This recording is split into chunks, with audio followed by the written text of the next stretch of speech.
Hi, I'm Ellie, and I'm going to be sharing my independent reading book review on the Afterparties stories.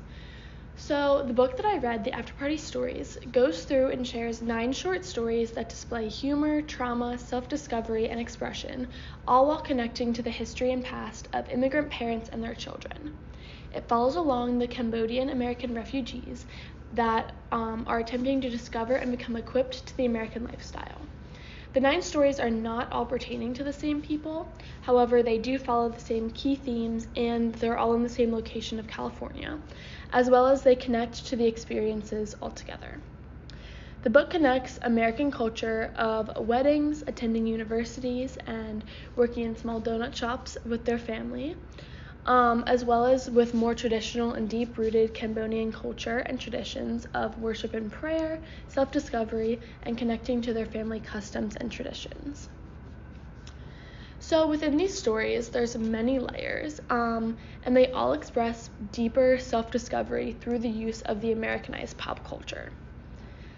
The first example of this is in one of the stories called We Should Have Been Princes.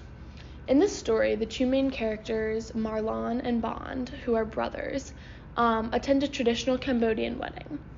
The characters slowly realize that they became trapped in the Americanized toxic culture and are learning to adjust their perspectives to better understand themselves and what life and struggle truly is. An example of this from this story is a quote that says, "Marlon is a perfect example," she said. "He was making hella money and then got anxiety and depressed or whatever, and then he got addicted to drugs. It's the money, I swear.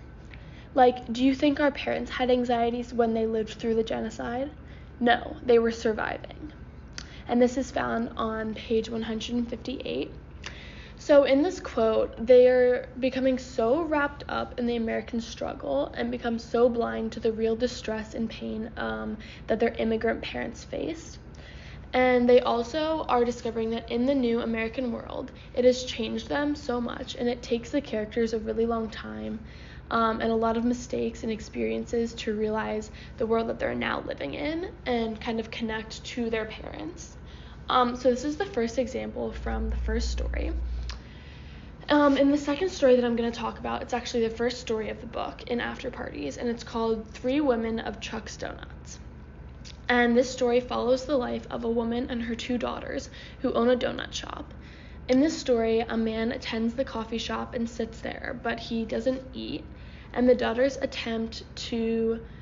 one daughter attempts to look out the window of the shop to see the streets and to see the people passing by because she feels like she's trapped in the kitchen. They work in this restaurant and they aren't outside, and she's trying to get a view into the outside world, but all she's met with is her own reflection.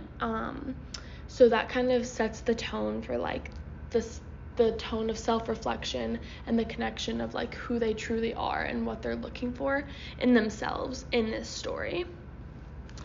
And then throughout the story, the man continues to visit the shop and buy this apple fritter, but then he doesn't eat it and he just continues to sit there watching it. So the repetition confuses the girls, and then they become set out on discovering who this man is and what his life story is. So the girls begin to psychoanalyze the strange man, and it leads to them asking many questions about their own culture and childhood. They discover that one of the daughters, Tevi, carries, and this is a quote, she carries little guilt about her detachment from her culture. At times, though, she feels overwhelmed, as if her thoughts are coiling through her brain, as if her head will explode. This is what drives her to join Kaylee, her sister, in the pursuit of discovering all there is to know about the man. And this is found on page 10. So the girls are discovering that this man is from their own same culture, and they're identifying him, and they're trying to discover their connection with him and kind of why he's doing this. And so the want for discovering this man's identity and connection to themselves leads the girls to dive into their own self-identity, and they begin to ask, this is another quotation, whether being Khmer, which is their culture, means to understand the Khmer people. And this is found on page 15. So they discover that sometimes it takes a stranger to allow you to ask questions about yourself that you want to, that you were too scared to ask the answer to find, and also to look internally at who you really are, and how you want to perceive the world. So these girls took an outside factor and are trying to connect it to their father, who is divorced from their mother, and they're trying to kind of fit in all the puzzle pieces of their own identity through this experience. So overall, I think that this book had just the right balance between the deep intellectual curiosity and discovery as well as entertainment. It was relatively easy to read, and because of the quick pace of the short story kind of setup, it made it easier to digest. I enjoyed the connection and key themes that were kept throughout the stories and kind of kept the book flowing even though it was changing characters and settings. And it also allowed for a new growth of perspective and a chance to see like immigrants and the families of immigrants and what they're experiencing and how it's extremely different from the lives of like an American, and also how they can deeply connect that to themselves. It also shows the possibility of life and how different families and different immigrant families choose to connect their past to their present and future.